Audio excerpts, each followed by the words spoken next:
اعوذ باللہ من الشیطان اللعین الرجیم بسم اللہ الرحمن الرحیم الحمد للہ الذی ہدانا لہذا ما کننا لنہتدی لولا ان ہدانا اللہ لقد جاءت رسل ربنا بالحق والصلاة والسلام علی حبیب الہ العالمین اشرف الاولین والآخرین رحمت للعالمین مولانا و مولا الکونین رسول الثقلین جد الحسن والحسین ابی القاسم محمد صلی اللہ علیہ وآلہ بیت الطیبین الطاہرین المعصومین المظلومین الغر المیامین ورعاة الدائمة الباقیة علی اعدائهم وغاصب حقوقهم ومنکر فضائلهم اجمعین من الآن إلى قيام يوم الدين.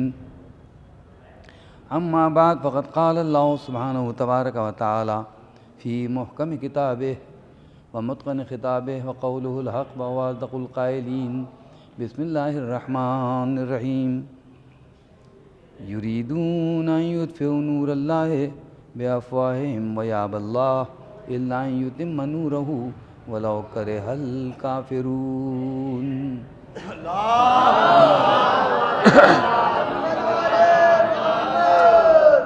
برادران ایمانی اور محترم طلبہ اور افاضل، مسلسل مجالس کا سلسلہ جاری ہے. آپ حضرات فضائل و مصائب سنتے چلے آ رہے ہیں. اگر آپ کے اذہان عالیہ میری تو متوجہ رہے تو درخواست صرف اتنی ہے کہ میرے جملوں پر آپ غور فرماتے رہیں اور میرا حوصلہ بڑھانے کی کوشش کریں. اگر سمجھ میں آ جائے تو صلوات بھیجیں محمد آل محمد.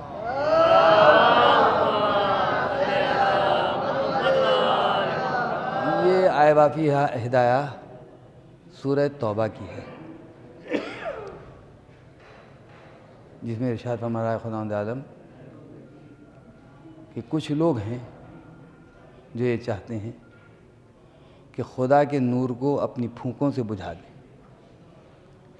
لیکن اللہ کو اس بات سے انکار ہے. یا باللہ، پھر اللہ کیا چاہتا ہے؟ ان یتم نورہ ولو کرہ الکافرون. اللہ تو یہ چاہتا ہے کہ اپنے نور کو تکمیل کی منزل تک پہنچا دے.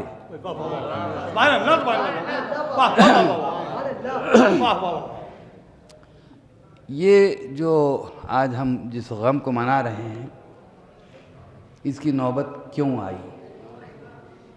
یہ اتنا بڑا صدمہ، اتنا بڑا غم، اتنا بڑا سانحہ، اتنی بڑی مصیبت کیوں آئی؟ آخر وجہ کیا ہے؟ سبب کیا ہے؟ اس کا ایک بہت بڑا سبب ہے اور وہی بنیاد ہے. بنیاد یہ ہے کہ جناب بہت توجہ سے سماعت فرمائیں. وجہ یہ ہے، بنیاد یہ ہے کہ جناب رسول خدا صلی اللہ علیہ وآلہ وسلم کی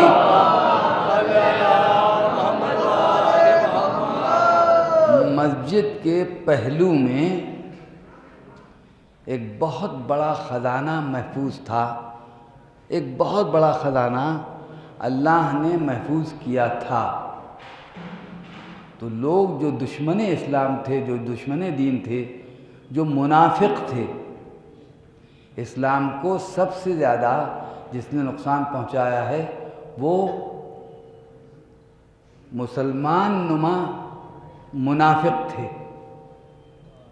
وہ منافق تھے تو وہ چاہتے تھے کہ کسی طرح اس خزانے کو غیر محفوظ کر دیا جائے، اس کو مٹا دیا جائے، اس کو ختم کر دیا جائے، کیونکہ سارا دار و مدار رسالتوں کا، نبوتوں کا، میری بات سماعت فرمائیں، سارا دار و مدار رسالت کا، نبوت کا اور اس کی بقا کا ضامن وہی خزانہ تھا جو مسجد کے پہلو میں تھا. وہی خزانہ تھا. اس خزانے کی وجہ سے ان لوگوں نے حسد سے کام لیا، بغض سے، عداوت سے کام لیا. قرآن مجید میں سب ان کے حسد کا بھی ذکر ہے. مجھے زیادہ تفصیل میں نہیں جانا ہے. اور بہت مختصر طریقے سے چند باتیں جو ماشاءاللہ سے طلباء تک پہنچ جائیں. ویسے میں خود ایک طالب علم ہوں، کہاں تک کامیاب رہتا ہوں نہیں کہہ سکتا، لیکن آپ ایک درود بھیجیں محمود آل محمد پر.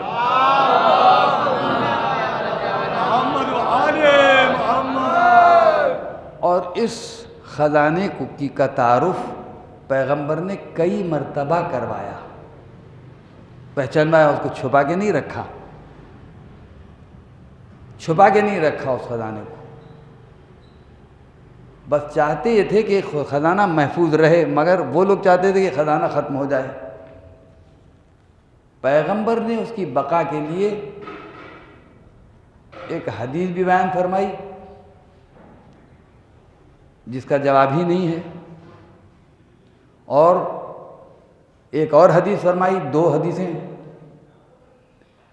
اس کے علاوہ پیغمبر نے یہ اپنا طریقہ بنا لیا تھا کہ وہ مسجد سے برآمد ہوتے تھے اور مسجد سے برآمد ہو کر سیدھے اسی خزانے کی طرف جاتے تھے. انشاءاللہ خوش ہو جائیں گے آپ. اسی خزانے کی طرف جاتے تھے اور وہاں جا کر سلام کرتے تھے اور کہتے تھے السلام علیکم یا اہل البیت یا مادر الرسالہ، اے رسالت کے خزانے. یہ رسالت کا خزانہ تھا، یہ رسالت کا خزانہ تھا. کتنا قیمتی خزانہ تھا یہ، اس خزانے کا جواب نہیں تھا. رسالت کے خزانے میں کیا ملے گا؟ علم ملے گا، صبر ملے گا، کردار ملے گا، سیرت ملے گی، عبادت ملے گی، زہد ملے گا، ورع ملے گا، تقویٰ ملے گا، دنیا بھی ملے گی، دین بھی ملے گا. کوئی چیز باقی نہیں رہی. یہ وہ خزانہ ہے، ہر شے یہاں سے مل جائے گی. بس اس خزانے کو چاہتے تھے پوری طرح ڈیمیج کیا جائے، پوری طرح اس کو نقصان پہنچایا جائے، پوری طرح اس کو برباد کر دیا جائے. لیکن پیغمبر نے 2 حدیثیں ارشاد فرمائیں. ایک تو یہ ہے کہ انی تارکٌ فیکم الثقلین کتاب اللہ و عترتی و اہل بیتی ما ان تمسکتم بہما ان تضلوا لا تضلوا بعدی حتی یردا انہما علی الحوض، یہاں تک کہ یہ دونوں چیزیں میرے پاس حوض کوثر پر پہنچ جائیں. صلوات بھیجیں محمد علیہ وسلم. حوض کوثر پر پہنچ جائیں. اس میں پیغمبر نے لفظ عطرت استعمال فرمایا ہے. عطرتی اہل بیتی، میری عطرت یعنی اہل بیت. ماشاءاللہ سے ایک کتاب ہمارے یہاں لغت لکھی گئی اور میں جہاں تک ہوں سید منظور ان کا نام ہے، لسان العرب انہی نے تحریر فرمائی ہے. لسان العرب انہی نے تحریر فرمائی اور دنیا بھر کے جتنے عربی داں ہیں وہ اس لغت کو بہترین لغت اور صحیح ترین لغت قرار دے رہے ہیں. تو انہی نے یہ ارشاد فرمایا ہے کہ عطرت سے مراد وہ قریبی رشتہ دار ہیں. عطرت کا معنی لغوی معنی ہے. عطرت یعنی وہ لوگ جو نبی سے صرف خون کا رشتہ رکھتے ہیں، جو نبی سے خون کا رشتہ رکھتے ہیں وہ عطرت ہیں. عطرتی اہل بیتی جو کہہ دیا تو اہل بیت وہ ہیں جن سے خون کا رشتہ ہے. خون کا رشتہ ہونے کے بعد باقی سارے رشتے خود بخود ٹوٹ گئے. اب کسی سے کوئی رشتہ نہیں، کوئی رشتہ نہیں، سارے رشتے. ایک رشتہ صرف یہی ہے، عطرت. ایک اور حدیث ہے، اس پر غور کیجیے گا، غور فرمائیے گا. یہ سب اہل اسلام کی شان میں ہیں. میں بہت چیزوں کی تفصیل میں نہیں جانا چاہتا. ماشاءاللہ سے افاضل کا مجمع ہے اور یوں بھی بہت کچھ آپ حضرات سن چکے ہیں. مثل اہل بیتی کمثل سفینۃ نوح من رکبها نجا ومن تخلف عنها ضل فغرق وهوى. ترجمے کی ضرورت نہیں ہے شاید، میں سمجھتا ہوں. صلوات بھیجیں محمد آل محمد پر.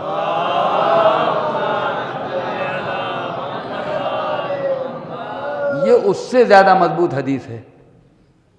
پہلی جو حدیث ہے انی تارکٌ فیکم الثقلین، اس میں تو لوگوں نے سنتی لگا لیا. اس میں کچھ نہیں لگا سکتے، اس میں کچھ بھی نہیں لگا سکتے۔ میں ایک واقعہ بیان کر دوں آپ کی خدمت میں، قیمتی واقعہ ہے، اس کو سن لیجیے۔ علامہ ہلی علیہ الرحمہ اور انہی کے پائے کے کئی علماء نہایت ادب اور تہذیب کے ساتھ خواجہ نصیر الدین طوسی علیہ الرحمہ، جو ہمارے زبردست عالم گزر چکے ہیں، 10 علوم کے ایسے ماہر تھے کہ اس میں آج بھی اگر زندہ ہوتے تو سند دے سکتے تھے، آج بھی۔ ان سے پوچھا کہ سرکار آپ کس حدیث کی بنا پر یہ دین اختیار کیے ہوئے ہیں؟ سوال کرنے والا کون ہے؟ اب آپ پہنچتے ہیں بات تک کہ نہیں، میں نہیں کہہ سکتا۔ سوال کرنے والا کون ہے؟ علامہ ہلی، وہ علامہ ہلی جو 10 یا 11 سال کی عمر میں مجتہد ہو چکا تھا، وہ ادب سے بیٹھا ہے ان کے سامنے، اور وہ پوچھ رہا ہے کہ یہ بتائیے کہ آپ کا کیا خیال ہے، آپ کس حدیث کی بنا پر ہوگا؟ صرف ایک حدیث جس سے میں آج بھی ہوں اور ہمیشہ رہوں گا اسی دین پر، وہ ہے مثل اہل بیتی کا مثل سفینۃ نوح۔ اس میں کہیں گنجائش ہی نہیں کسی دوسرے کو داخل کرنے کی۔ نوح کی کشتی میں کوئی شیطان آ ہی نہیں سکتا، اور اتنی مضبوط حدیث ہے، یہ یاد رکھیے۔ اب تو پردے چاک ہو رہے ہیں ماشاءاللہ سے، ویڈیو سنتے ہوں گے، دیکھتے ہوں گے آپ حضرات۔ میں سے ہٹ کے آپ سے عرض کر رہا ہوں کہ اب تو ایسا وقت آ چکا ہے کہ اقرار کر رہے ہیں کہ ہاں یہ حدیث ہمارے یہاں ہے، یہ حدیث ہمارے یہاں ہے، یہ حدیث ہمارے یہاں ہے، یہ حدیث ہمارے یہاں ہے۔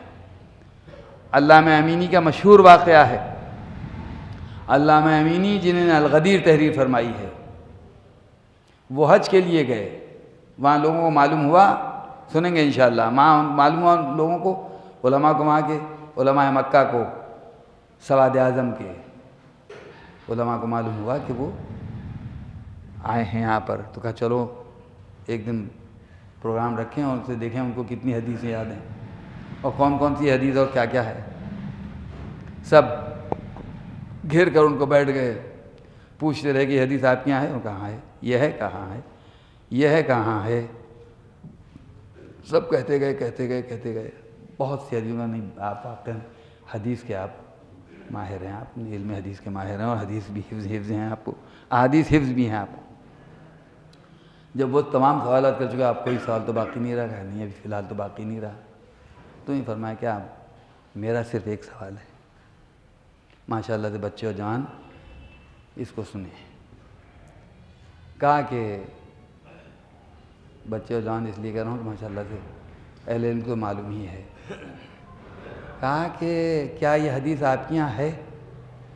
الا ومن مات ولم یعرف امام زمانہ فقد مات میتۃ الجاہلیہ، آگاہ ہو جاؤ کہ جو مر جائے اور اپنے امام زمانہ کو نہ پہچانے، میں کہیں لے جا رہا ہوں آپ، وہ کفر کی موت مرا،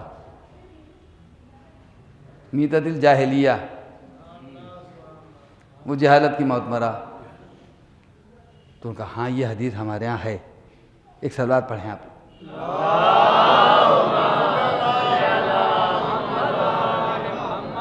میں دیکھوں سوال پر جو انہی نے سوال کیا پلٹ کر، آغا امینی نے جو سوال کیا پلٹ کر، وہ جواب آپ کی سمجھ میں آتا ہے یا نہیں آتا ہے؟ آج تو جان چاہیے ماشاءاللہ سے، طلباء کی بات کر رہا ہوں۔ تو کہا آپ کیا یہ حدیث ہے؟ کہاں ہے؟ کہ پھر صرف ایک سوال کا اور جواب دے دیجیے کہ اگر یہ حدیث ہے الا ومن مات ولم یعرف امام زمانہ فقد مات میتۃ الجاہلیہ، تو یہ بتائیے آپ کہ سیدہ کو یہ حدیث معلوم تھی یا نہیں تھی؟ نہیں، میں اس کی وضاحت کروں گا۔ سیدہ کو یہ حدیث معلوم تھی یا نہیں تھی؟ چپ ہو گیا پورا مجمع۔ کیوں؟ کہ سیدہ تھی رسول کی بیٹی، رسول کی بیٹی تھی، اور کوئی وصیت رسول اللہ نے کی ہو یا نہ کی ہو، لیکن یہ تو بتا دیا ہوگا کہ امام زمانہ کون ہے میرے بعد، میرے بعد کون ہے امام زمانہ، یہ تو جناب سیدہ کو معلوم ہوگا۔ اگر امام زمانہ کا علم تھا، ایک دوسرا سوال انشاءاللہ خوش ہو جائیں گے، یہ سوال میں اپنی طرف سے کر رہا ہوں آپ حضرات کے سامنے، کہ دوسرا سوال یہ ہے کہ اگر آپ کے یہاں یہ حدیث ہے تو اس کا مطلب یہ ہوا سقیفہ میں جتنے جمع ہوئے تھے صلی اللہ علیہ محمد آل محمد،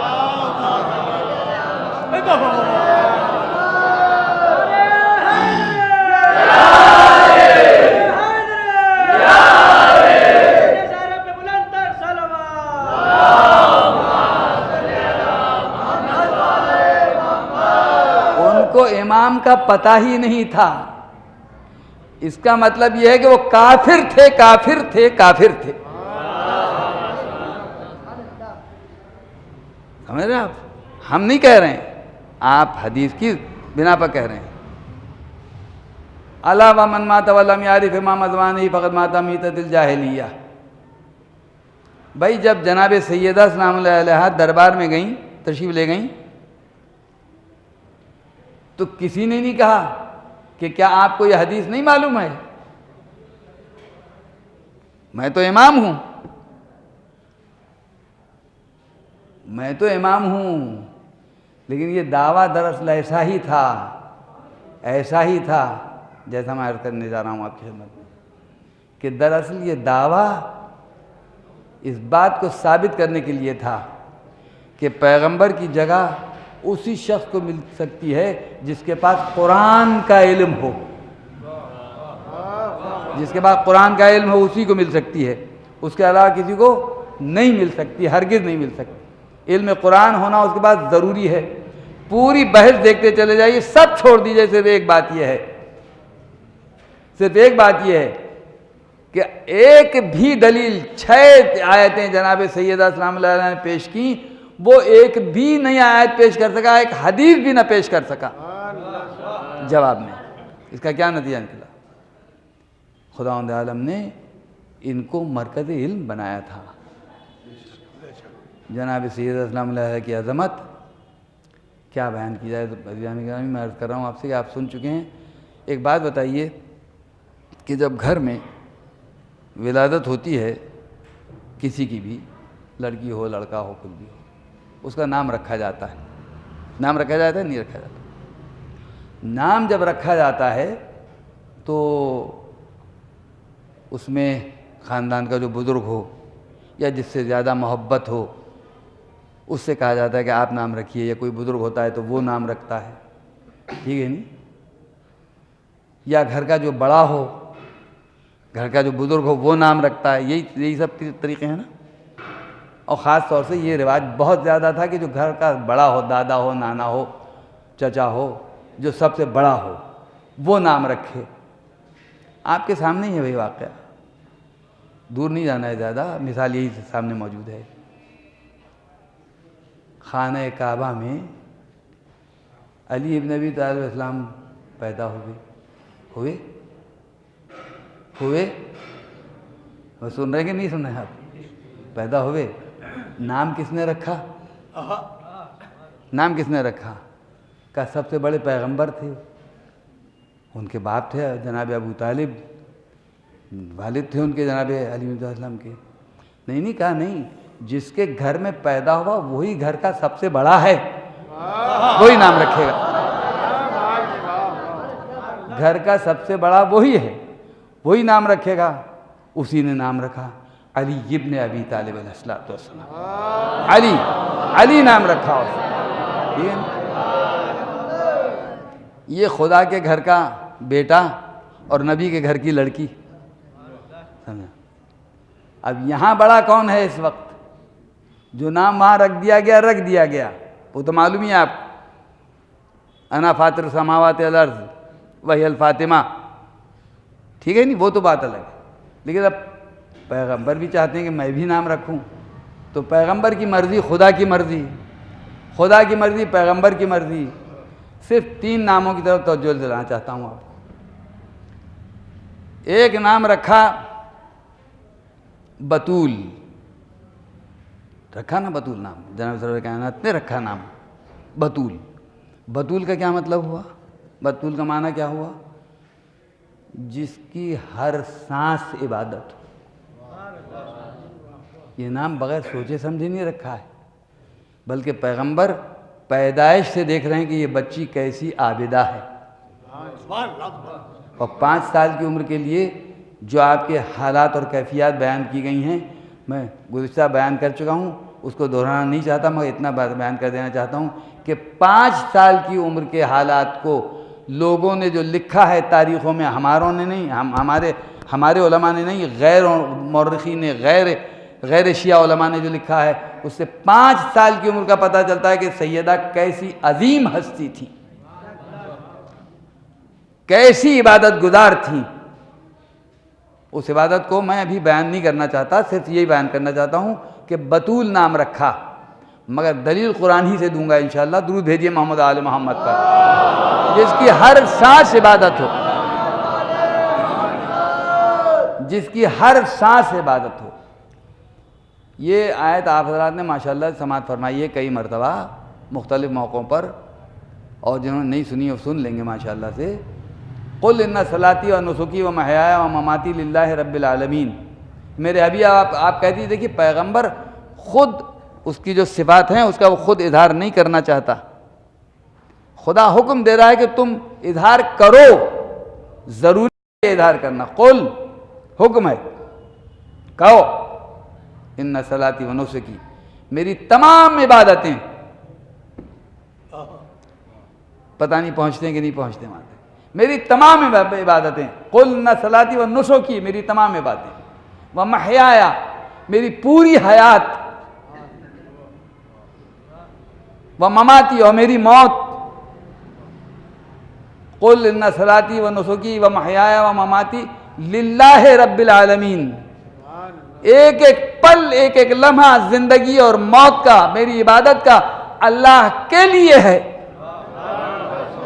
اسی لیے ارشاد فرمایا تھا کہ فاطمہ تو بضعۃ منی، فاطمہ میرا حصہ ہے،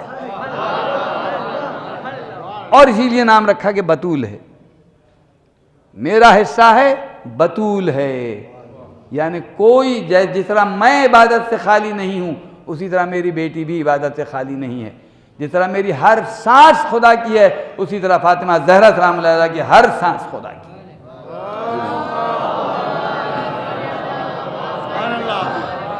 ایک اور نام رکھا آپ نے راضیہ،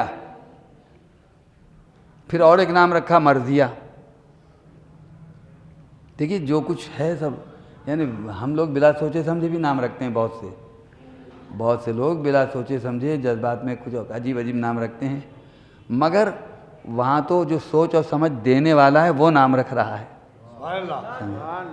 جو عقل و ہوش دینے والا ہے وہ نام لکھ رہا ہے۔ کیا ارشاد ہو رہا ہے کہ راضیتم مرضیہ، راضیہ بھی ہیں اور مرضیہ بھی ہیں۔ یہاں بھی ترجمے کی زیادہ ضرورت نہیں، میں سمجھتا ہوں راضیہ جو خدا سے راضی ہے، مرضیہ جس سے خدا راضی ہے۔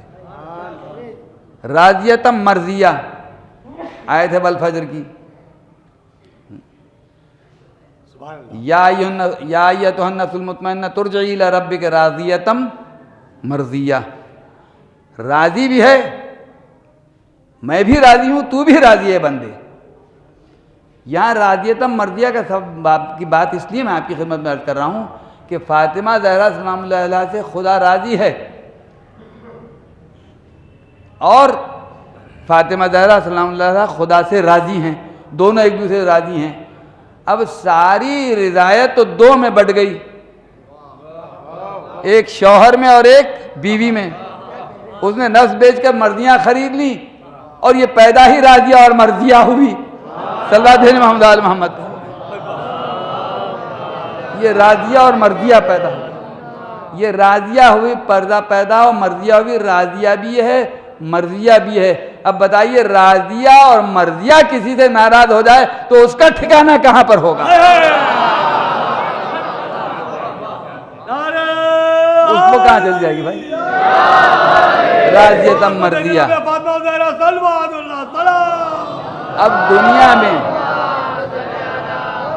اب دنیا بھر میں قیامت تک کوئی کسی کو رضی اللہ عنہ اور رضی اللہ عنہا کہا کرے، انہو کہے یا انہا کہے، جب تک سیدہ راضی نہیں خدا راضی نہیں،